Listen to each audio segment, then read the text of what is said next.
A diptych of two identical boys in identical Boy Scout uniforms sits on a two-tiered coffee table in the middle of the sun-drenched living room. Their grandmother could never tell them apart, but I always could. Norma's eyes graze over the small photos and remembers how there wasn't a single thing those boys didn't do together.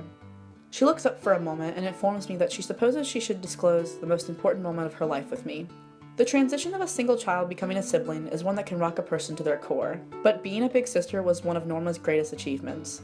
When she was 6, she began to explain her mother gave birth to 2 twin boys, and to Norma this was the biggest and best thing that could have ever happened to her family. They came out and told us that we had 2 boys. Oh boy, I thought I had the world by the tail.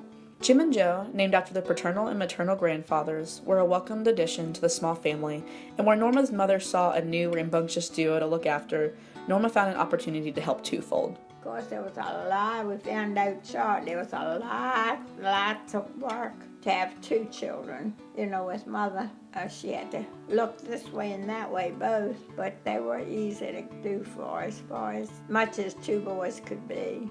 Trips on the family boat now meant extra eyes needed to be used to make sure the twins didn't end up overboard. So breezy summer mornings on the Pauline D included the whole family. The deepness of her care of her twin brothers is most prominent when Norma also describes one of the saddest moments of her life, when one brother was able to graduate from Virginia Tech and the other did not. Norma looks intently into the photos again as she rests on the couch, holding the diptych to focus. It was an English class, she tells me. Jim could never pass that English class. She glances away and says she wishes there was something she could have done if she'd known. They did everything together, and it broke my heart when one was able to achieve something the other couldn't.